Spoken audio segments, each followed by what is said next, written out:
What's up, everybody? How you doing? It's Mike Watson, and we're here for a bright, sunny Saturday afternoon. I actually don't know that because I haven't left my house because I'm quarantined, like everybody else. But it is Saturday afternoon, and we're here for a special edition Saturday episode of Chat and Draw. What's Chat and Draw? That's a great question. So glad that you asked that. Let me tell you what that is. That's a show where I draw while chatting with the creator, talking about their character. And then I give them the artwork. Let them keep and do what they want with it and whatnot and all that good jazzify stuff. Hope all of you are doing good. In case you don't know, I am Mike Watson. I'm the publisher of Short Fuse Media Group, founder of Freestyle Comics, one half of the good, the bad, and the nerdy, the most enthusiastic person in comics, aka the super mad brother, Michael Watson. And I'm feeling pretty chipper because I got to sleep in for a bit, hung out with the family last night. Me and my son have been playing Marvel vs. Capcom Infinite, and he's 5. He actually knows what he's doing on the game. I've been rather impressed with what he's been bringing to the table, trying to show him the ropes. And we played some board games last night. We watched a lot of Boy Meets World last night. That show was better than what I remember it being. Like, real talk, it really is. There was this whole don't drink episode, and it was really well done. Actually, one of the best don't drink because it's not good for you or handle drinking responsibly type of episodes I've ever seen on a sitcom. I really got to give them props for that. Oh wow, my screen's really really big.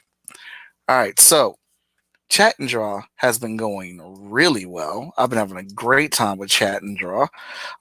We've had some stellar hosts. If you've seen the most recent episode, you'll know that we had Stephanie Menard on here on Thursday, and that was a great one. I got to flex my drawing abilities. That was the first episode when I was drawing something that was not a superhero. We were dealing with some horror thriller mystery aspect character of a character named Father Time that Stephanie has created and put in that story. And I was actually here. Let me. Uh, I think I'm gonna start a little thing where I recap the previous piece of art that I did on the show or whatnot. So let me show you what was done. Let's go to the bam, boom. Let me get rid of that. Yes, so that's Father Time, and in Stephanie's story, he's been imprisoned by this family who's leeching off of his powers, and they're trying to live forever. In this illustration, I decided to draw him like more like he just got captured. Maybe it's been a couple days, and he's super pissed and trying to break those shackles off or whatnot. But having a ton of fun with these drawings, having a ton of fun with what's going on. Let's see, Jason, with you being an independent company, would we ever see your titles in preview books to order at our local comic shops? If so, I would like to see that. Jason, as of right now, you probably won't see our books in previews. This is a discussion that is going on between a lot of small publishers and independents right now, trying to figure out what's the best option to get our stuff into comic book shops. Something that works for the shops and for us as well. That's going to be beneficial. As you know, this comic book game has a lot of layers to it. And get that question plugged up there. This comic book game has a lot of layers to it, and we're all trying to figure those things out. But I know I can tell you right now, if you did want to get any of my books, you can just order direct from me at shortfusemediagroup.com. Go to our website. We have all our books on there. But if you're looking for a quote to get books in there, or you're a collector trying to get your books or our books added to your pull list, just message me. Just have your store message me or email me at what's my email? I'll give you my email for the end of the show. I got so many emails. I'm trying to figure out which one to send them to. But you probably could just do shortfusemediagroup@gmail.com. And we can get that conversation started. Bop, bop, bop, bop, bop, bop. So today, we got Morgan Iverson on the show today. he's he's having a little tech issue. He's trying to get his settings right or whatnot. He got mixed up because Morgan is also going to be on my show tomorrow, Dear Creative, with his partner in crime, Danny J. Quick, and he was like, "I thought it was tomorrow." I was like, "Yeah, it is tomorrow, but you're also on Chat and Draw today." So we're gonna give him a little time. I am going to be drawing today, and been looking forward to this. Let's get you the character up here. Ba da dot dot dot dot dot dot dot. I really love StreamYard. I have a lot of fun with StreamYard. StreamYard is awesome. And as I've been doing the show and like kind of getting the show set up and into a routine, more people are asking me more and more like, well, what are you using, man? I'm like, I'm using StreamYard. All right. Let's see if we can get that uploaded so I can show you who we're drawing as I'm buying some time here for Morgan to get on here. We're drawing LumberJax today. There he is. He's the man with the axe, the arms that Hulk Hogan would be afraid of. He's got pythons on him. Those look like about 24, 36-inch pythons, as Hogan would say, or whatnot. We got another comment here. Nadia, how you doing? You look excited to be here because she put yay. All right, let me see here. Oh, now my phone's doing a little janky stuff. Let's turn that up just a little bit. Sean Mack is doing the sharing. I appreciate it very much. Danny J. Quick is in the building. He'll be on our show tomorrow, Dear Creative, and we're going to have a nice comic book conversation. I got tons of questions and stuff for us to talk about. I'm going to have to pull those up. There's been a lot of activity up on the page today. Let's see. You ever just have one of those Saturdays where you didn't have anything immediately to do in the morning and you just slept in? Very rarely get to do that, but I got to do that today. And I'll tell you, it felt good. All right. Let's just get this post up. Oh, yes. No, it's not. I hate how the Facebook app does not cooperate with me sometimes on my phone. All right, what else we got? We got some comments here. We got some good conversation. We got some people up and ready for the show today. Jason says, thanks for the info. A shout out from Waukee, Illinois. I'm sorry for pronouncing that incorrectly. Northern suburb of Chicago. To all your friends and family, yourself, stay safe. God bless. We will overcome this. Yes, we will. Yes, we will, Jason. Appreciate that, man. Big shout out to Jason. And then we got Nadia again. I love Morgan Iverson and Danny. Okay, so we got one of the fans of Morgan and Danny in the building with us today. And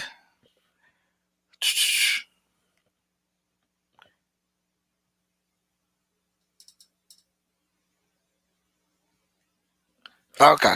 All right, he's still, working out the little tech issue. It's fine. All right, so we're just going to get this mug cracking, and when Morgan comes in here, he'll be in here. All right, so, nope, not that. I was doing a little drawing lesson last night, too, on Picktown Artworks page. I've been getting a lot of work out of this iPad, a lot of it. With everybody being home and stuff.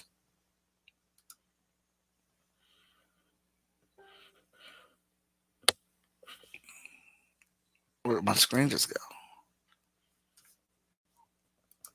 Oh, there we go. My stuff just disappeared off my desktop for some reason. It's like, what the heck? Yeah, with everybody being at home and things like that, we've had to make a lot of transitions to do some of our classes digitally and online. I teach a lot of stuff after school, so all that stuff has been crazy. Oh, I heard the ding and the beep. Morgan Iverson has figured things out. Looks likey.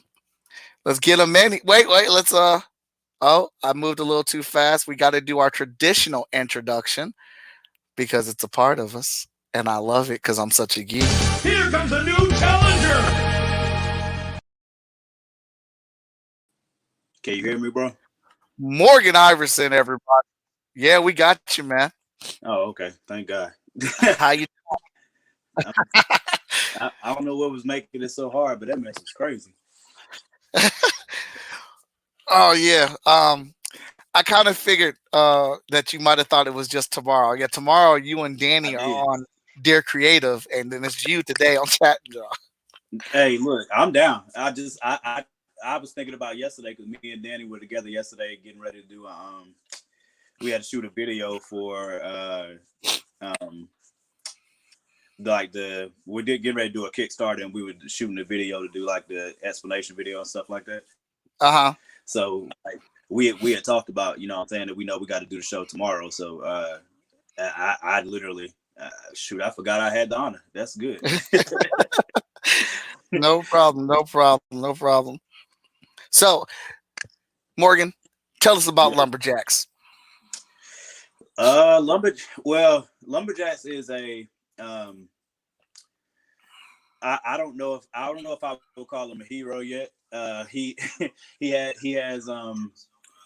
he definitely has some vengeful um roots. Like I did the origin novel for the character, so people could kind of um get a backstory on what led him to be who he is.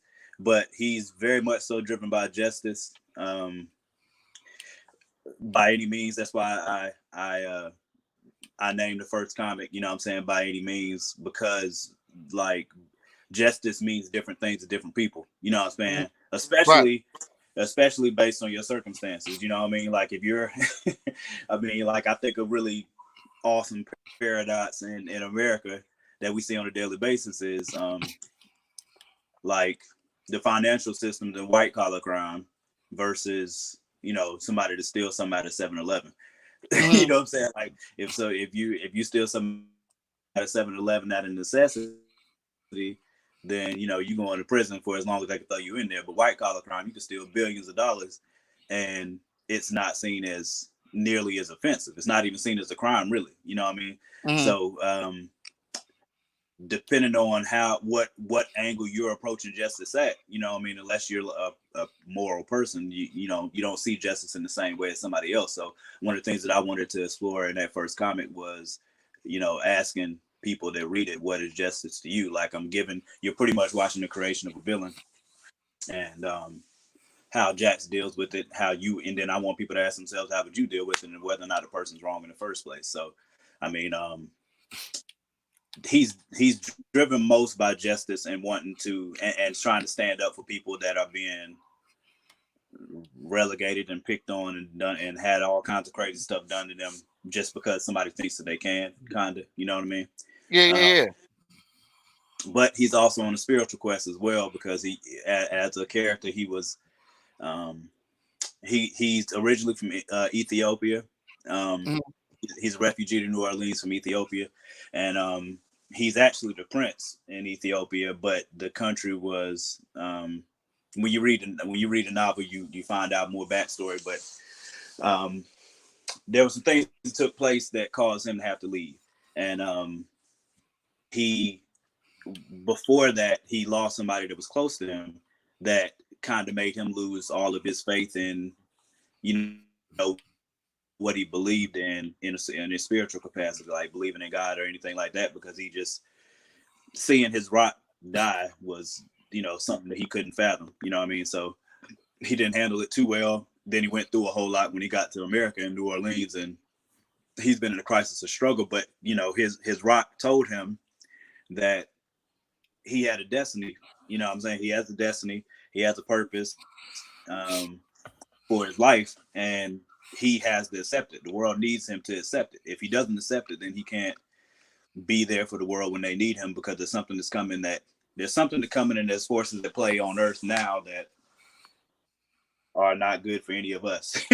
So Okay. if Jax doesn't end up accepting his mantle and trying to grow into it, it could be detrimental for the rest of the world. So you kind of are watching him in two paradoxes. You're watching him as a person try to learn to become a hero, but you're also watching him as a person struggle spiritually with some things that um, cause him issues at this point because of what he's gone through in his life. Okay. All right. Well, I'm really digging that. Like a lot of moral compass is going on in this show. A lot of character building and things like that. I'm really digging that. So what's the elevator pitch for Lumberjack right now?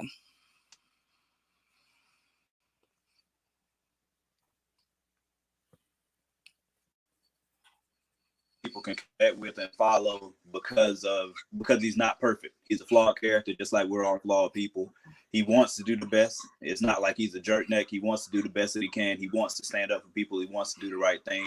But he's gone through a lot in his life, and that leads him to some hard decisions that he has to go through in order to accept who he ultimately is and who he's going to become. So when you read LumberJax, you're reading about a flawed person with a lot of ability that has a natural God-given gift, as I believe we all do. And now it's a matter of whether or not he's going to step into that role, step into that mantle, and be the person he's been destined to be, or fall into something else and let vengeance and other things that he comes across in his life cause him to fall short of that. All right. Cool. So also, because I'm starting this, so probably like a little bit after the show, I'll be doing my new comic Wheel of Fortune and giving everybody of one person a copy of your book, the #1 issue. All Okay. right. So we'll do a digital one today. But whoever makes a comment, whoever asks a question, whoever's here watching with us today on the show participating, you'll get entered in it, and I will come back online a little later, or maybe I'll do that on Dear Creative tomorrow, announcing the winner. Yeah, we'll do it on Dear Creative because I can have it all prepped and ready. But they will get the digital #1 issue of LumberJax today for watching. Sounds good to me. Yeah, I was thinking about it yesterday because I first did it with Stephanie, and then me and Sean were talking about what can we do to help out to make this show like stand out and stuff like this. And I'm thinking to myself like, well, man, we are talking about these people's books and these characters. Let's get them a #1 issue of the book, whether it be the actual one physical or whether it be a digital copy. Yeah, that's cool with me, man. I definitely am completely down for putting the story out there and letting people read it and get into it, especially because I'm so my artist's been working hard on getting #2 done, and I'm definitely looking forward to getting that story out there. It's a lot. It's you know how it is, waiting waiting after you finish your script and stuff like that for you to be perfected and get done how you wanted it to get done. But I've had people asking me about the second edition. I'm really, really excited to get in people's hands. So okay, all right, yeah. I want to get that into people's hands. Publisher of the book, so of the comic book company. So definitely want to get those out there to people if they're asking for them, man. That's one of the best parts. So that actually brings me to one of my questions that aren't prompted that I just thought of from talking to you. What does that feel like? Having people buy your book, talk to you about the story and things, like talk to you like excited, like, oh my God, this is dope. Like, what does that feel like? it's the best feeling in the world, man. I mean, being a creative is it's a gift, man. It's a God-given gift, man. It really is. To everybody has their lane. Like that's another one of the things that I try to make sure that I put into the ethos of the story and my corner of the universe, and just Fourth Wall as a whole, because I know Danny believes the same thing. Everybody has natural God-given gifts that he's given you, and you could have the same gift to somebody else, but it doesn't mean that they can use it in the same way that you do, and we all need each other. So like having people read the comic, I'm one of the medicine and the candy type creators, you know what I'm saying? Like like my biggest spirit animals, or I don't know what you want to call it, spirit animal or inspirations. My biggest inspirations that are out there writing right now are Jordan Peele, Ryan Coogler, Tommy Adeyemi. Like those are like my top 3 people that I really literally take notes on, how they, because I just don't believe in putting a story out there that doesn't have, I'm saying that can't either cause controversy or shake a way that you already think about something. You know what I'm saying? I like to be thought provoking in what it is I'm trying to put forward. So having people read the work and love the entertainment part of it, but then also pick up different aspects of kind of like Easter eggs that I'm dropping, or where I'm taking something, or how I'm looking at something, or whatever. It's like it's the best feeling ever, man. 'Cause, I mean, me and Danny both very much so believe in dropping Easter eggs everywhere we can. You know what I mean? Like, so it having people read your work and then, knowing that the payoff is coming down the road, as people continue to follow your characters, it's a huge deal, man. And trying to inspire other kids and other creators that they can do the same thing too. You know what I mean? Yeah, absolutely. So, how about this? So there was a moment that really, really, you know, reinstituted or confirmed without like 100% that this is what I want to do without a shadow of doubt, making comic books.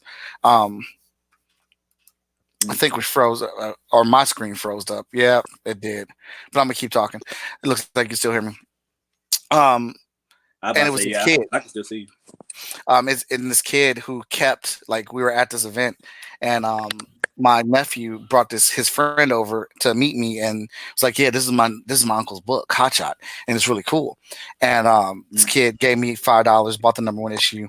Half an hour later, he got another $5, bought the next issue, bought the next issue, got my nephew to buy him the issue, brought his mom over to buy him the issue. Finally, like I just watched this kid hustle and Wow. buy like 5 copies of Hot Shot 1 through 5, and he was just staring at the table and didn't have any more money. And I finally gave him the last issue just for free, just because I appreciate that. So, like, has there been a moment like that where, like, because I watched this Yeah. kid read those books? Like, have you had a moment like that, and what was it?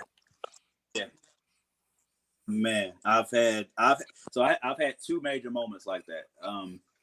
There was a guy. This is early on. Like this was early on before I even had the comic. Actually, I didn't Hmm. even have the comic done yet. Me and Danny were at a show at NC Comic Con. Um, I don't remember what year it was, but it was like early on with LumberJax, and I had done a short story for him at that point. I hadn't even finished a novel, and I had the short story with me. There was a guy that had come to the con from Ireland. He was visiting family or a friend or something like that in America from Ireland. And me and Danny gave him the pitch. He was interested in the book. He got it. He left. He told me he was gonna read it, you know what I'm saying? But as a creator, just because somebody says they're gonna read doesn't mean they're gonna read it. You Right, know what I'm right, saying? right. Like, they could actually be purchasing it just to try to support you or whatever because they like you or they like the way that you pitched or whatever, right? So, I, Hold up, I stop right there. I just yeah, want I want everybody to focus on what Morgan just said there. That they could just be buying the book because they like you, and not yeah, necessarily be even into it, but because yeah, they want to support you and they like you. That's just a absolutely, running theme that you know I keep saying. Sean keeps saying. Victor says that you got to be likable out here, and then you just absolutely. happen to also have a really good book. Yeah, that's. I mean, that's what I'm going for. Is like I think one of the things that works really well for me and Danny is the fact that we're authentic in our presentation. Like we don't have canned anything. Like what I'm saying. Whatever. Like we have a canned idea of what it is we want to accomplish, Hmm. and things like that. But when we're pitching, it's off the cuff. Like we know because we know our stories. Or when we went to Baltimore, we you know what I'm saying, we learned about what Cat's pitch was, we learned about what Daniel's pitch was, we learned about Hot Shot's pitch. We you know what I'm saying, we learned what the pitches were, and at that point, once you know the information, I mean, we're both really good at improvising and just being natural in our energy. In a lot of cases, our energy is what sells the books. You know what I'm saying? Hmm. Not to mention the artwork or whatever, and then people actually read it and give you a chance and like, yo, you got to tell me when the next edition is gonna come out or what else y'all have or whatever. You know what I'm saying? It always works like that. So like in this instance, dude must have liked our pitch, and he told me he was gonna read it. I think this was on either a Friday or Saturday. He bought it. He came back, walked by the table, and me and Danny, if we see somebody that came by the table before, we try to make sure we shout them out and stuff. So, we shouted him out, and he came over, and before he left the day before when he bought it, Danny said, "You tell me if this dude has anger issues," because Danny just thinks Jax is a rage monster. So, so he was like, "Well, you tell me if this dude has anger issues or if they're well founded." Because I always say, yes, he has anger issues, but they're founded. Like if you read the origin novel, you are very well aware of why Jax is the way he is. Um, and the guy came back. He came back by the table. And he was like, I read it all last night. It was awesome. He was like, I read it all last night. It was awesome. And yes, he has anger issues. and, and you know what I'm saying? And that was like the first moment where I was like, wow, this dude went home. Because it's not a comic. You see what I'm saying? It wasn't a comic. This is the short story. So, I mean, it was probably 150 pages or something like that. You know what I mean? And this dude went home and read all of it. So, I mean, it's one thing if he would not have read 150 pages in a night if he wasn't really digging the work. You see what I'm saying? Mm-hmm. So that was one of the things that really, that was one of the first moments that really excited me. But then the biggest moment that inspired me the most was me and Danny went to a show last year in Atlanta, and we met this kid Malcolm Brown. We're still friends with him, his sister, his mom, and his dad. Like, they were the most amazing family. Um, but we met this kid named Malcolm Brown. I think he was 12 at the time, and his sister was 14. And we had the table set up. They came by, and this kid had literally made his own comic. Um, Uh-huh. he just had some copy paper at the house, and he literally made all of it. Like, he paneled it out himself. He put it was insane.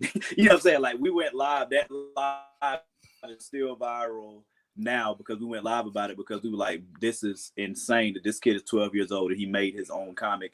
I mean, the drawings were, I mean, for a 12-year-old, the drawings were good. You know what I'm saying? Like, his panels were amazing. He had a front cover, he had a back cover. He even had a teaser in the back of the comments saying, "Stay tuned till our next issue." It was crazy. So, I mean, seeing a 12-year-old do that, and be inspired to come to our table because he loved what he saw, and his parents loved what he saw, because his father brought him over there because he saw our table over there, and I mean, we know that it's growing now. You know, the more the level of Black creators that are out there with comments and things like that. And his father saw it, and he was inspired, so he brought him over to talk to us or whatever. And then he told us about that. And then the sister wrote a short story that she told us about, with this insanely deep. Well, I don't. It's not as deep as it was just an amazing plot for a 14-year-old. I mean, it was insane. So, I mean, Uh-huh. that interaction with them and that family, man, that really, really changed a lot. You know what I'm saying? For me and Danny, like, we were flabbergasted. So to this day, I mean, that's one of my biggest inspirations, is being able to influence kids to be able to understand that they're capable of this too. Because, I mean, I loved writing when I was little, but I stopped writing altogether for a long time. And to be able to come back to it, I'm 36 now, but to be able to come back to it when I'm like 31, 32 years old and be inspired like I used to be, it just lets you know that whatever your purpose is, it's never too late to dive into it and do what you feel like you're called to do. So Right. Man, you got to love those situations, man. Those things are always like the best. Um, and that I can absolutely relate to that. I've started a show on a Friday, and somebody come pick up like the number one issue. I'm 10 issues in on Hotshot, and come back and get like, all right, Saturday. I'm like, all right, let me get 2, 3, and 4, and then come back on Sunday 5, 6, 7, 8, 9. Let me just get all the rest of them. Like, yeah, dude, that's such a great it's feeling. huge, huge, man. Because, I mean, again, the biggest thing is, like we were talking about earlier. Sometimes, because people like you, they will buy your product because they like you, they like your pitch, or they think the drawing's cool, whatever. But it's a whole different hill of beans for them to read your comic and then be like, "Yo, whatever else you have, I need it, all of it." You know what I'm Hmm. saying? Like, because at that point, you know that you have something, and they're seeing your talent past the presentation. You know what I'm saying? Like, it's Right. not about the presentation that you gave or the presentation of your work. It's a presentation of your story. It's what you put in there. So, I mean, shoot, we did. I mean, at Baltimore, that was when we did Baltimore. That was one of the best. Like, I remember Cat had somebody. I think it was like father like daughter. Somebody had read. It was a girl that came up. She was reluctant to buy it first. She bought it, and then she came back and got the other ones, and then she came back and randomly stopped Cat and was like, you suck. I'm so pissed with you right now. And then Cap was like, oh my God. Cap was like, oh my God, what did I do? And then she was like, why is this next issue out already? And then we busted out laughing. I mean, we were dying because she was like red in the face, right? It was hilarious. Um, and same thing with Hot Shot. Like we had people come and get, one or two or whatever, and then they come back and be like, yo, let me get all of them joints actually. You know what I'm saying? So I mean that's the best feeling ever, man. I don't know what could possibly feel better than that than to the only other thing that you can have that really feels better than that is if they enjoyed your work, but also that work was able to inspire them to look at something different. My biggest goal is to entertain, but also inspire you to look at something differently, be able to look through a different lens at something, see something in a way that you didn't before, challenge you to challenge you in those ways. You know what I'm saying? Do something, be better, put forward information that people didn't already know. It's like I really care about like changing perspectives or at least presenting a different perspective to try to help somebody see something from a different view than what they did before, or help somebody see something in themselves and somebody else or whatever that they didn't see before because of what they read in my work. You know what I'm saying? Yeah, absolutely, absolutely. You got Nadia on here saying her son loves y'all and y'all inspire him to do his comics and OCs. Oh, what's up, sis? Yeah. And he, matter of fact, he's well, Nadia already knows. I already talked. I talked to her like her son actually he's an artist. I met them in Greensboro, and and her son is an artist. He got his a very unique style, and I'm proud of what he's doing too. And I actually have some stuff planned for him to put him on, but also um, to display, his character and help him get his stuff started, on his own. You know what I mean? And then we can kind of, if he wants help or he wants guidance from what me and Danny have experienced already, then we'll give it to him. If not, he got his own lane or whatever. He can just come to us whenever he's ready. You know what I mean? Like we don't try to force ourselves on anybody. But it's the same thing with like the Browns. Like I told Malcolm and his sister, I don't care what kind y'all want to go to. Me and Danny will raise the money and pay for y'all to go. Like they're that Oh talented. wow. I lied to you not. They're that talented. Malcolm is like gonna be a CEO or something. Like this kid to be 12 years old and do what he did on the level that he was doing it. I'll have to post the live stream later. I'm sure we still have it somewhere. But that kid is insanely talented, and his sister's story. I don't even want to recount what she told us the story is because I don't know if she's already like put it out. You know what I'm saying? Like I don't know if she's put it out Hmm. there or not. But if she has, I'm telling you, like it's literally movie worthy right now. Like literally just off the pitch she gave me is movie worthy right now. It's an amazing idea. So and she was 14 at the time. I think she was 14. She was 14 or 15 at the time, but I want to say she's 14. Um, it's I love moments like that, man. That's awesome when the youth you can see that fire in them, and they inspire you, and it sounds so genuine that like these kids really had an effect on you guys. Oh yeah, no question about it. I mean, me and Danny both. Uh, I mean, they like family at this point. You know, be like it was that big of an effect. Like literally, I don't care what show they're at. If they come to a show that we're at, they're getting something free. I mean, it doesn't. I don't. Whatever we have, they're gonna get something for free for sure. And we will literally pay for them to go to cons because I think they're that talented, and we just want to. Whether they end up loving it and going completely into it or not, it doesn't matter. And they just because they inspired us so much, I know for a fact I'm gonna. If I know anything I can do, I'm gonna do my best to do it. That's what's up, man. That's what's up. Yeah. We got some people tuning in here. Sean saying how that was a hilarious moment. So let's Don, talk bro, about. I'm still pissed at you for drinking without me yesterday. Actually, Uh, oh yeah, Sean did go live with the vodka and comics yesterday. yeah, he didn't even tell me ahead of time. He just got up there drinking. He didn't even say nothing. Oh, you know how Sean Mack operates, man. He moves. I know, man. I know.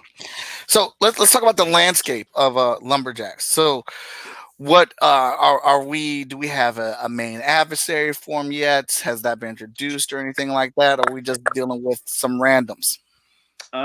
So all of his main stuff I set up in the origin novel, but Okay. at the same time, I didn't set up who his master villains are in the origin novel. I just introduced a good portion of them in the origin novel, and I did that on purpose because I wrote the comic.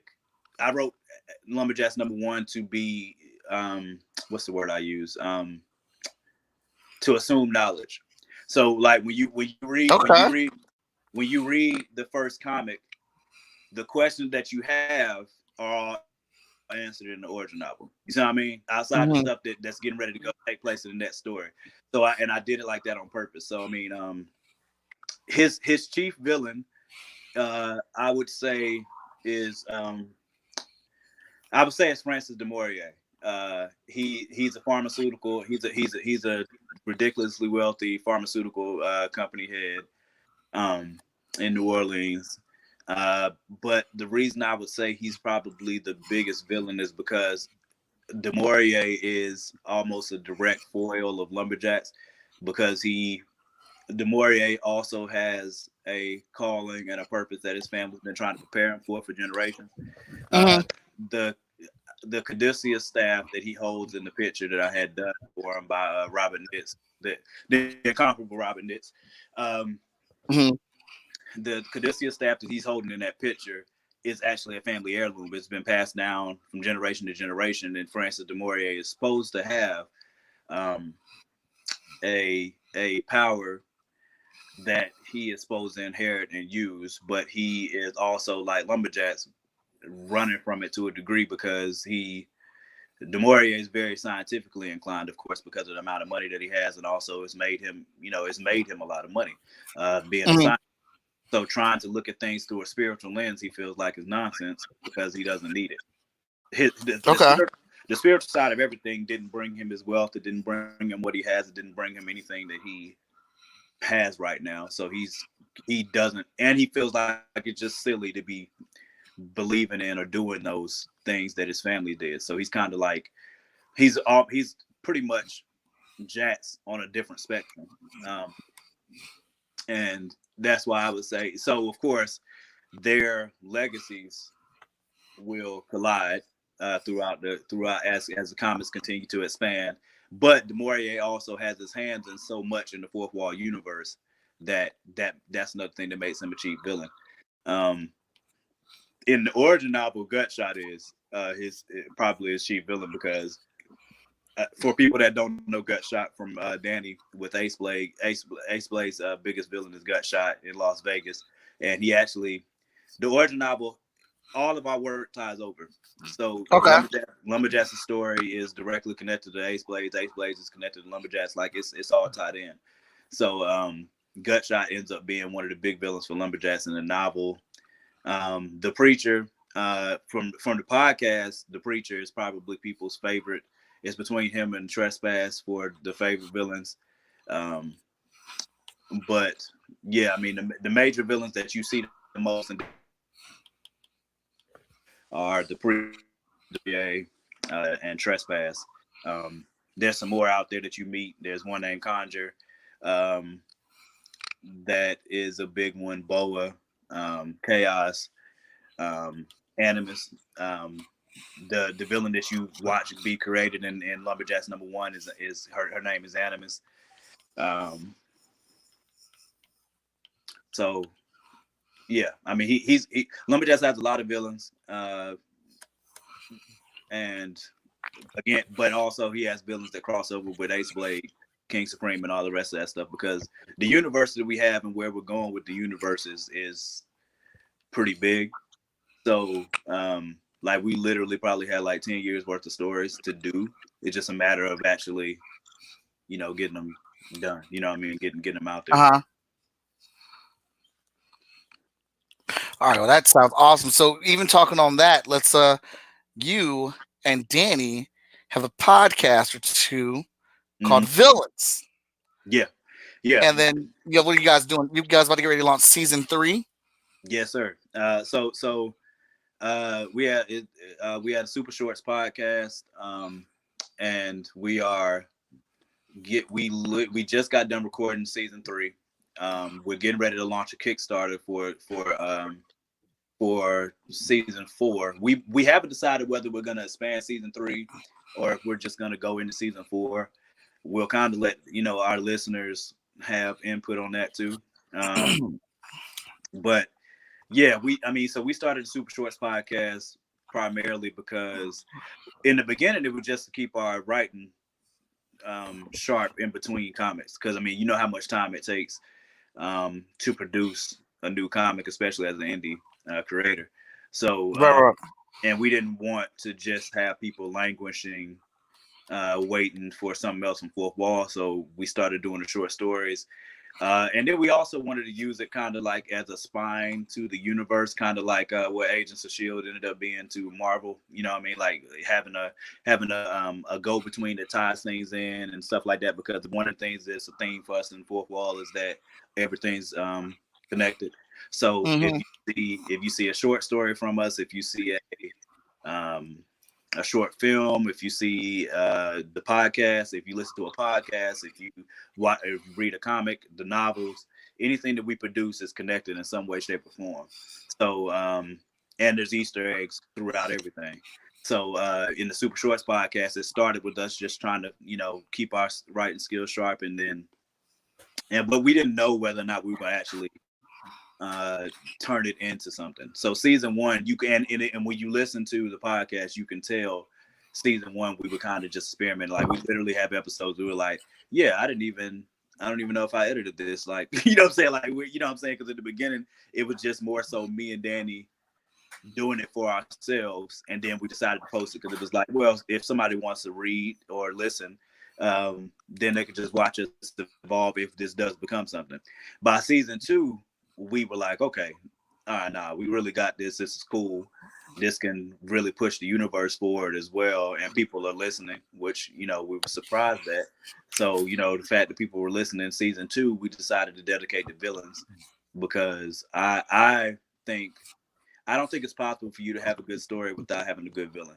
I think your story is only as good as your villain, really. You know what I mean? Like, Mm-hmm. you could have an incredible protagonist, but if there's nobody that is realistically a challenge for that protagonist in any way, shape, or form, that's either causing that protagonist to evolve or struggle or something like that, your story can't be so good. So we wanted to present the fourth wall villains in the second season. And we accomplished that, and we grew a little bit more in production. Season 3, our production is way better. Like, we've grown. So I mean, you know how it goes. Like, as you gradually are making up your mind that this is something that you want to do, and you get a response from it, you just continue to tweak things and make it better. And season 2 got a lot better, but season 3 is light years from season 2, and we're really, really excited about it. And season 4 is going to be even better. One of the reasons we're doing a Kickstarter is because, one, we want to get the equipment that we need to make the podcast better overall, but also help the work that it takes in editing to, to condense. Because I mean, sometimes you can have an audio file that's 30 minutes long, and then you have to condense it down to 10 minutes. You know what I mean? So if you're doing that on Audacity versus um, using other apps that are out there that are better than Audacity. You know what I mean? Like, we honestly want a MacBook, that we can work on, because MacBooks make everything easier. You know what I'm saying? So Hey, you ain't gotta tell me I am a Mac you Apple fan. see, I'm a fan when it comes to the computers. that's what I'm saying. And right now we don't have one. So one of our main goals is, if we can raise enough to get that MacBook, that would be huge for us. Also, we definitely want to hire voice actors. There's some voices that we have that we feel like are very much so need to be a distinctive voice. Like, Danny hates voice acting. Like, he he does not like voice acting, and a lot of times he ends up narrating in the same voice that he's doing the voice. Like, he'll do Ace Blade's voice, but then he narrates in the same voice. Uh-huh. You know what I'm saying? But in the converse, Danny narrates far better than I do. And like I said, as you listen to season 1 and season 2, you can hear, because season 2 we were recorded ourselves, and then I was like, I record my own, I would edit it, then I send it to Danny. I would edit it on my phone, mind you. I don't Mm. because I don't have a computer that's worthy of trying to edit audio on that level or video for sure. Yeah, I mean, if I open 3 windows on my computer at the same time, it might be a struggle. So, uh, like you can listen to the progression. The stories are still good, you know what I'm saying, but we were learning our niches and where we had to do things. So season 3, we just decided to start recording them literally together. We recorded the whole season in one day, and Hmm. now we're going back through and editing them. And it sounds really good so far. And when we do the Kickstarter, when we launch the Kickstarter, we'll post the first episode of the season at least. We might do the first 2 to give people a teaser of the season, and just how good it is, and yeah, so like if we do a second half to season 3, or we decide, or we just go into season 4, when this Kickstarter is over, prayerfully, we are able to raise enough to either get a MacBook or at least knock a lot of the costs off, or Hmm. it depends on what we get. Because we just got to be strategic. But our 2 goals are either getting that MacBook and equipment that will help the audio, or getting voice actors. It just depends, because voice actors can get expensive, you know what I'm saying, too. So um, anything that we can raise that will help us either pay for that outright or at least take a lot of it off, uh, where we're not getting punched in the face directly, then I love it. I love it. Yeah. that we definitely about that. So, and the podcast, like I said, to the universe at this point, the podcast is important because, again, when you listen to the podcast, when you read a new comic, you will absolutely see Easter eggs from the podcast in the new comics. So, again, nothing's wasted. So there's no That's story that good. there's no story that we have out there that's not gonna come up somewhere down the line in a comic or some type of media that we put out there. Shout out to Chad. That's my homie. Just jumped in. He said he What's up, liked bro? this. I'm assuming he's talking about the show and what we have going on here. Yeah, yeah. LumberJax was boss right now. You think he's looking pretty boss? Yeah, man. I don't know. Like I had a pose that I wanted to do, and then like the artwork always changes, which is like sometimes I like to, I want to prep. It was actually one of Sean's ideas that you should prep the sketch before you get on the show, and Hmm. and that does help. That does, Yeah. but when I jump into conversations with you guys and then you guys and gals, and you start talking about your characters, that helps me a lot with shaping out like what I end up drawing and whatnot. Hmm.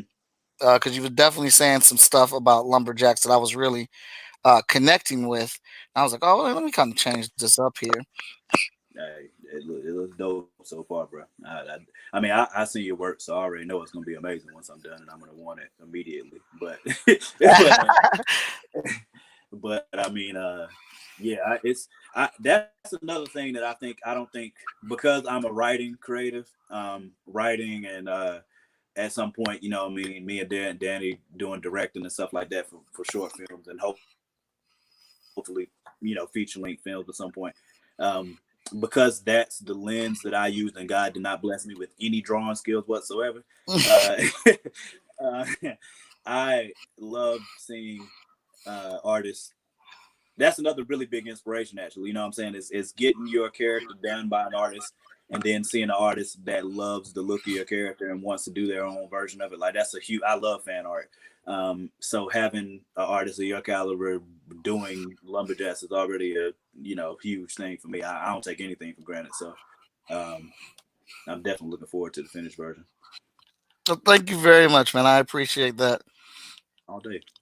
I want to make it something that you guys can use because Danny J. Quick was on the show earlier a couple weeks ago, and I wanted to make sure he liked it. He used. I want to make sure I'm drawing everybody's character, respect to the character, and bringing something that they like to it. All day. Yeah, I'm supposed to be coming up with a. See, Danny is one of these savants, bro. Like, this dude can literally. And I told him it's a God given. I don't know how many people know much about the Bible, but there's a guy in the Bible named Bezalel, uh, and Exodus, that God literally grants the ability to make the things that need to be made for the temple. And Mm-hmm. Danny is one of those people that literally, if he sits there and looks at it long enough, he'll figure out how to make it. Like it, I've never seen anything like it. It's insane. If Danny looks at a telephone long enough, he'll make his own iPhone. Like it's, you know what I'm saying? Like that dude is. It's a God-given thing. You know what I'm saying? So he he made a life-size version of the hats out of some I wooden know. stuff I that he saw had at that. the house. Man, That was it's freaking cool. I know it's ridiculous. You know what I'm saying? I'm supposed to be making. I was working at a company that does metal work, and I was supposed to be trying to make a replica of LumberJax's necklace, Anakori. I've had people ask me how to pronounce that. I pronounce it Inakori. Uh, Mm-hmm.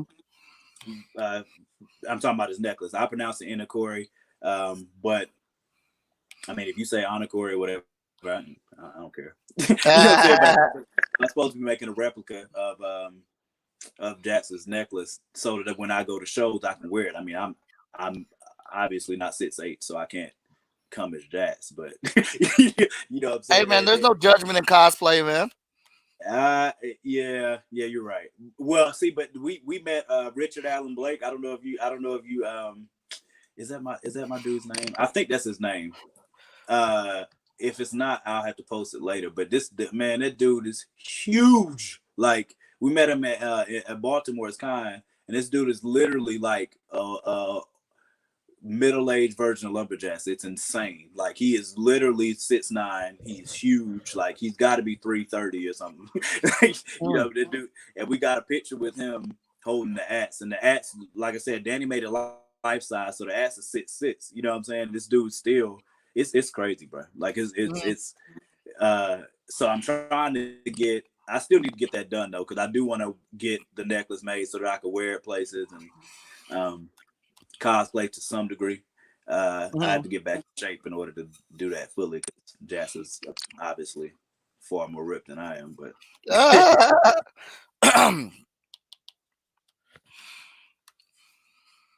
Yeah, that's my problem. I want to get a hot shot costume made. The yeah, biggest issue with hot shot's costume is obviously his mask. But I always keep saying like I'm not I look like I'm 6 months pregnant, and I don't want to have that in those skin tights or you whatnot. But wild, you wild, bro. but there is no judgment in cosplay, and I just need to go ahead and get a costume made just so I can wear it. Because there is a lot of power in having people dressed up as your characters Oh at man, these shows. It's that would be tons huge. of it because That would, we have Vigilance as a cosplayer, and we have two cosplayers that play that's Vigilance, Felicia and my friend Monale. Um,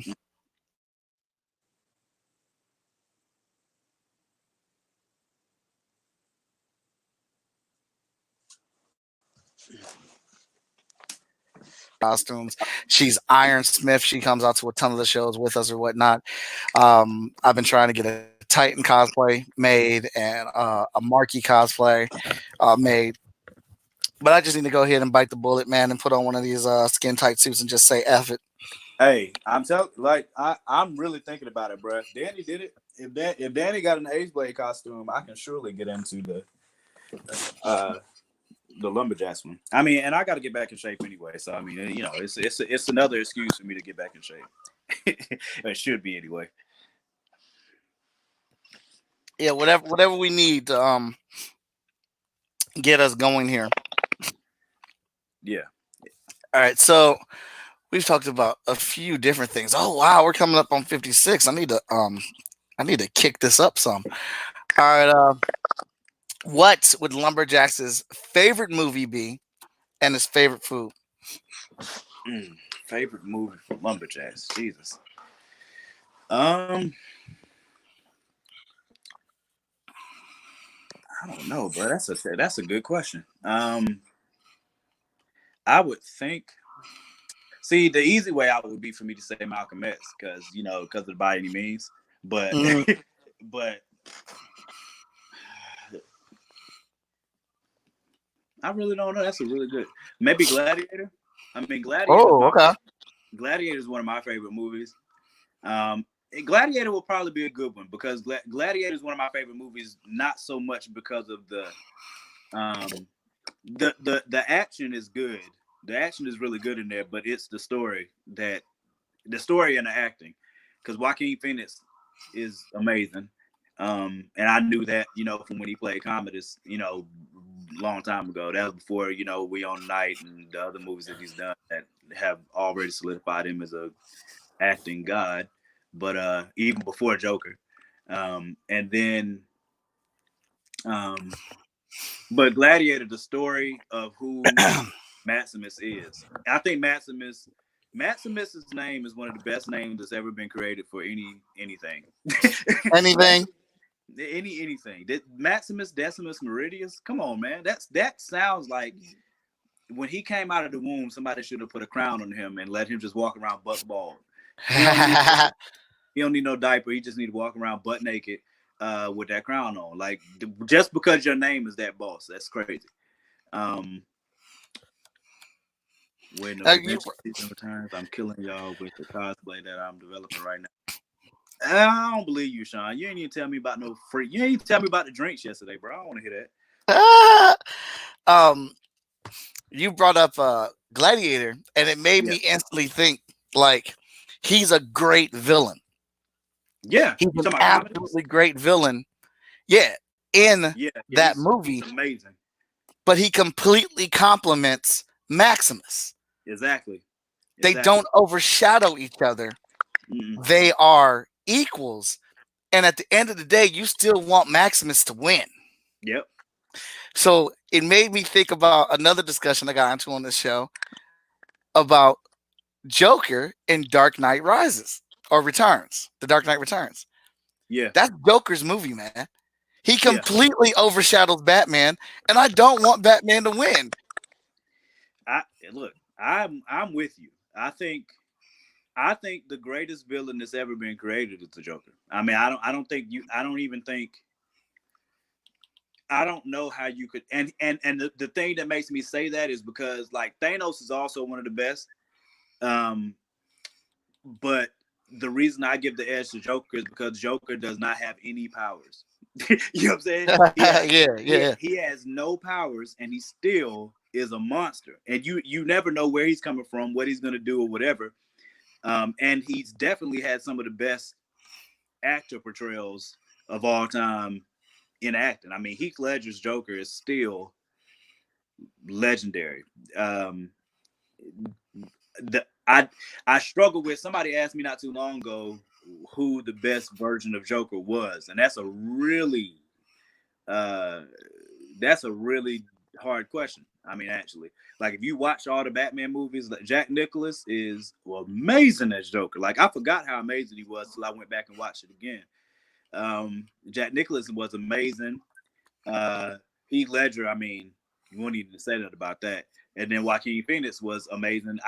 People were it bugged me out that people were doubting Joaquin Phoenix when he got announced as Joker for that movie. I said, "Man, have y'all seen this dude act before? He's about to destroy this." I knew that from the gate. And then you watch the movie, you're like, "I told y'all, idiots. What are you?" You know what I'm saying? I don't know what y'all thinking.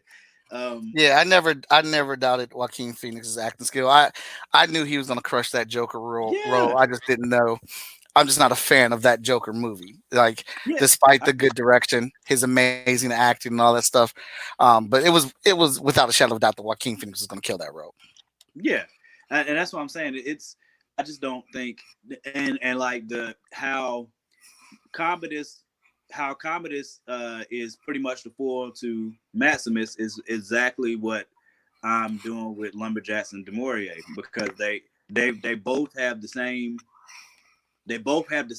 background push for who they are and who they need to become. They both have that, but how they go about it and where they turn. I don't want to give you a canned story that you know for fact where people are going to end up. You know what I'm saying? So Mhm. um, to me, that cheapens the arc. You know what I'm saying? Like you want an actual arc, and in order for you to create that arc, your characters need to be flawed. I know that's why a lot of Ooh. people hate Superman. Um, I know that's why a lot of people hate Superman because he doesn't. I'll be honest with you. The favorite Superman I've ever seen was the animated. I forgot which animated movie it was, but Superman turned.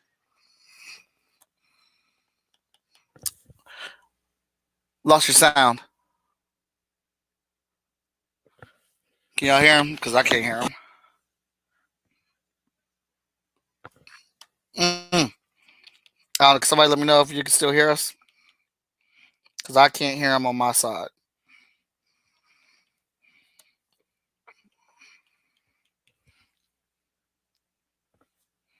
Nope. Can you hear me? Obviously you can. You just told me no. Hold on.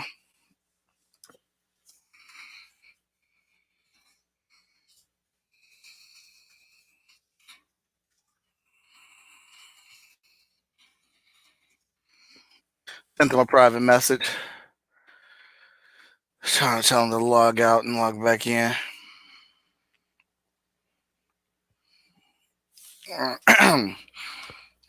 So what are you guys thinking about this piece so far? How you guys think it looks? I'm having a lot of fun with it. Hope I am doing their character justice. All right. There we go. I can hear you. All right, you can hear me now. Yeah. All right. But yeah, I think that's one of the things that I'm trying to do with LumberJax and DeMaurier is have that have that, you want similar paths, but at the same time, if your characters Mm-hmm. aren't flawed, it if your characters aren't flawed, you can't tell but so good of a story if your character's perfect. So for me, I like the Superman that kind of has to deal through some things, and instead of just always picking the morally great thing to do, like that's irritating. but, but I mean, it's. But at the same time, like I said, I told you I love villains. So I mean, like my favorite character that's not one of my own of all time is Kratos. So I mean, I don't need my heroes to be um perfect. I would rather them not. Because I would rather humanize somebody so that you could see yourself in them and then wonder what you would have done under certain same circumstances. Um, if you're not conflicted in whatever way you're consuming a story, then what are you watching it for? Like, you know what I'm saying? Like, Okay. like one of my favorite TV series due to that is Dexter. Like is Dexter was massively done because when you're watching it, this dude is an absolute murderer. I should not be rooting for him, but I am. And Mm-hmm. you know what I'm saying? And then there's times where I should be rooting for him. I'm like, nah, you got to go ahead and go, Dexter. I'm tired of this. You know what I'm saying? Like, and to me, those are the most fun rides to take in a story are the ones where you don't know where you don't really know how you feel about this character yet, or you see another side to this character or whatever. That's another one of the reasons we did the podcast was to show you was to introduce you to villains, but also introduce you to sides of the villains so that you didn't just see. It's very hard to just be it's very hard to be an interesting one track mind villain. Like Mm-hmm. to me with in Infinity War, if the only thing that Thanos was missing to me was they gave a sidetrack reason for why Thanos came to the decision he did. You know what I'm saying? Concerning, needing to lessen the universe. Mm-hmm. I understand his reason. He said what his reason was. That's awesome. But I want to feel the reason. You see what I'm saying? So like they showed him being back home on Titan, and he explained people were this and people were that, whatever. But I would have rather them either done a flashback to something tragic that happened to him in that moment, or something, just something that grounds it. So I'm like, oh snap, okay. I still think you're a murdering bastard, but I guess I get it. You know what I'm saying? Like, I at least want to feel like that. So, Hmm.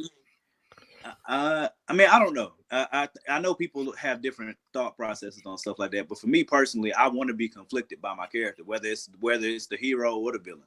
I don't want to feel like I know what how my character is going to react in every um, situation. Uh, Okay. but I mean, that's just me personally.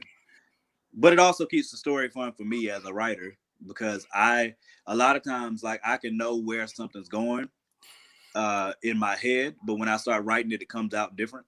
So I like that because if I don't know what I'm doing, you definitely don't know what I'm doing. You know, Right. Right. and I always want to keep people on their toes as far as where something's going, or you know, stuff like that. I would rather have people um, again not knowing exactly what I'm getting ready to do. Um, but I have a clear it's clear messaging uh, from me. You know what I'm saying? Like I want the message to be clear for me, but I want it's like you seen the the music video with Childish Gambino did for This Is America. Yeah. Yeah, that's one of my favorite videos of all time, mostly because everybody has the different interpretations of what things within it mean. Um, and they asked him to explain it, and he said no, because and as an artist, that's what you want. Like you can. Jordan Peele did it with Get Out. Like there were awesome fan theories out there about what stuff stood for in the movie and why he did this and why he did that. But a lot of times Jordan would answer some of it and some of it he wouldn't. He'd be like, "Yeah, I'll let y'all do whatever." And to me, you're not doing your job as a creator as well if you don't leave something out there for people to, you know, be able to play with and kick around in their minds. You know what I mean? As far as an idea or a concept or what you're thinking about this or hidden meaning here or whatever. Maybe I'm too deep. I don't know. Nah, man. No, no, ain't nothing wrong with that at all. I feel definitely where you're coming from. And we're touching on some of that stuff with the with the story we got coming up in Hot Shot. Victor Dandridge has come back to write Zero Event, a mini series that we're working on. Mm-hmm. It's being colored right now, the first issue, Mm-hmm. and I don't want to flat out say exactly where it is, but if you pay attention to this series, because Mm-hmm. the one of the top three questions that everyone asks is where did Hotshot's powers come Mm-hmm. from? If you pay attention to that series, you'll see exactly where his powers come from. Oh well, I'm in there. That's what I'm saying. Stuff I love stuff like that because that's one of the things I'm doing with LumberJax. Like I said, I wrote the first one with assumed knowledge, so I wanted people to. I want you to experience him experiencing his powers and realize that he doesn't know anything about the powers or how they work yet. I want that to be there, but at the same time, if you go back and read the origin novel, then you see the walk up to that. You get more depth of understanding, and now you have to take the ride of okay, what are these powers? What how are you gonna, what I'm saying? Like how do they manifest? Why do they work? How do they work? Uh, you can know where it comes from, but you might wonder where it's comes from. Like that's another thing. Like with the new comedy that I'm working on for Harlem, it's gonna be named Harlem's Renaissance. Um, she I want people to wonder where her powers come from and why. Um, I have already started dropping Easter eggs as far as where things are going, but there's a lot of story in between to lead to that. And I just love stuff like that because it keeps you vested to wanting to come back and still be a part of whatever's going on. You know what I mean? Yeah, exactly. Because that's when we'll be. Danny said he'll be paying attention too. That's when you're gonna actually see Justice in action. You're gonna see his rival. You're going to see the first Heroes International team. Um, we're even doing like we got some stuff planned for, but that first issue, I'm so excited about it, and I can't wait to put that in people's hands. Because it's to me what Mike Lancet and Victor Dandridge are doing on that book is just like Batman the animated series. It's like a Justice League cartoon. That's what I'm talking about. That's what I'm talking about. Yeah, that I love stuff like that, man. And that's another thing. Like me and Danny, again, we work closely together um, on crafting the universe and where things are going. Um, that's one of the things that we actually just did with the last with this season of the podcast. So like one of our ideas was to um, it was Danny's idea. He was like, I'm gonna write something. I'm gonna write something. I'm gonna write a short, and then but I'm not gonna tell you what I'm writing. I'm just gonna write it, and then whatever it finishes, you got to pick it up and go with it. And like we made jokes during the season. You know what I'm saying? Like it's like one of my favorite shows is Wild 'N Out, and they have a game on there called Pick Up and Kill It. So it's one of the moments where like you don't know what I don't know what Danny wrote. He just sent it to me, and I got to pick up and kill it and kill it. You know what I'm saying? And keep the story going, and then Okay. it passes back to Danny. But we keep each other in the dark about what the story is, and then we just have to deal with. Okay, all of this is here. Okay, now what am I gonna do? Okay, here I got this, and I mean, one, it sharpens your writing. Two, it's exciting. It gives you even more motivation than you had to write before, because now you're like, oh, okay, that's dope. I didn't even think about that. All right, let me do this. And it's to have us both be able to work on our own individual characters and build things for that part. But I think one of the biggest things that we both look forward to, I can speak for myself, is how we're building the universe as a whole to build towards something. And we're really excited about where we know it's building to. It's just so much of the process of indies is just takes longer to put stuff out. You know what I'm saying? Well, by the time we get to the point where like um we're all doing backflips and cash and stuff like that, you know, and we can get this stuff out here. You know what I'm saying, quickly. That's gonna be a beautiful time, because like it's not one thing that we don't lack at Fourth Wall, and seemingly at Short Fuse either, is um lack of story. We don't there's no lack of content. We have eons of content, literally. Like it's a whole lot of stuff, and that's not counting what we put in our notes every day just because we got an idea. So that's one of my favorite parts about being a creator, is just you can't help but get ideas for stuff. It's not you're not trying, you know what I'm saying? It just I could be watching something and get pissed off and be like, you know what, like literally that's where the idea for Harlem came from. Um it came from me thinking about people. I hate gang culture. Like I Mhm. really, not because I don't understand what leads to it. It's not that. It's the destruction that it causes. Um Okay. and like I was thinking about a concept of, like, how if somebody feels like they have power over you, it's crazy how much power you feel like you have, if you're standing there by yourself versus you having a gun in your hand. You Uh now all of a sudden you're a completely different person than you were a second ago. You know what I'm saying? Like you weren't a boss, you weren't a G, you weren't strong, you weren't any of that stuff. But now with this piece of steel in your hand, now you're a whole different G, right? Right. Um, and I was just thinking about like moments of people being taken advantage of, like in the street. Somebody rolls up on you, they got a gun to you, and they shoot and kill. And now they get to tell their friends and the rest of the city and whoever else how big and bad they are, because they killed you. You know, they killed somebody or whatever. And in the instance I was thinking about, I was like, man, it would be awesome if you did that. You killed a person violently, and then you start walking away, and that person resurrects. You know what I'm saying? And now they resurrected. You can't kill them, and now they're gonna kill you. Like the Mhm. amount of terror that will be on that person would be insane. You know what I'm saying? Right. Right. Right. Right.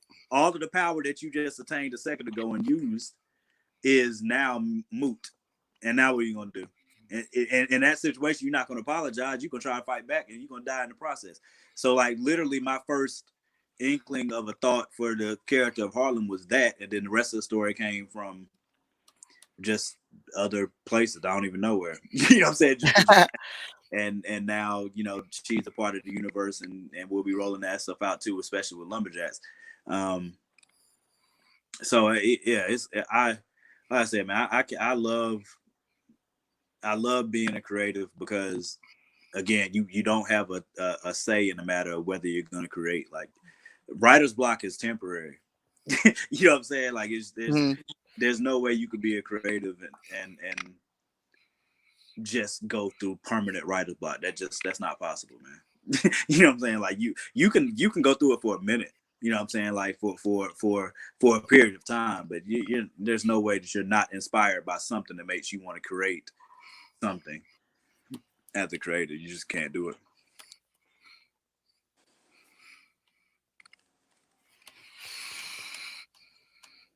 All right, man. I think we're done. Boss. Let's go ahead and do, as I'm doing the replay, the little tradition is you tell everybody where they can find you, man. Well, obviously, Short Fuse Media Group has LumberJax. We got, I believe there might still be a bundle package up there for the novel and the short story. We also have the comics at www.fourthwallpros.com. And you also can find me, Morgan Iverson, on Facebook and on Instagram and Twitter. Pretty much anywhere else is the LumberJax or LumberJax. Usually I put the E instead of the E, it's a 3. Um, but yeah, I mean, the quickest way to find us is go to fourthwallpros.com, and all of our websites and stuff are linked from there. Awesome. And I'm Mike Watson. You can find me Art of Mike Watson on Instagram, Facebook, and Twitter. Freestyle Comics, and be sure to visit our website, shortfusemediagroup.com. Buy the physical copy of the book because then you'll get the digital copy free. We have t-shirts, action figures, and all types of cool merch on that website as well.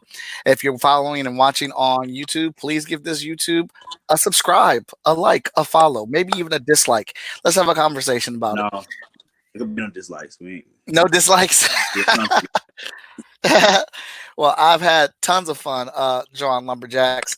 I will admit this, man. I saw that pinup that you got from Marcus Williams, and I was like, man, I can't shy away from this. I got to step up. Yeah, man. Look, I've been waiting a long time to get Marcus to do one for me, bro. So I mean, that was a huge thing for me. I was so excited. Yeah, I wanted to raise the bar. Hopefully, I had a lot of fun drawing him. Man, this is a cool character. Can't wait to see what else happens to him in the comic books. I want to thank everybody for tuning in. We will be back next Tuesday with our regular show of Chat and Draw. Hope to see you guys there. I'll be putting up. I actually got to get the list together. We got a couple more people that signed up for it or whatnot. And tomorrow you can catch Morgan and Danny on Dear Creative with me. Thank you for tuning in, everybody, and Yes, you have a sir. good Sunday. Thanks for being on here All with me, right, buddy. Morgan, man. It's a great episode. All day, man. I'll get this over to you, and you can get this colored up and do whatever it is that you want to do with it. All right, man. I appreciate it. All right. All right, bro. Later.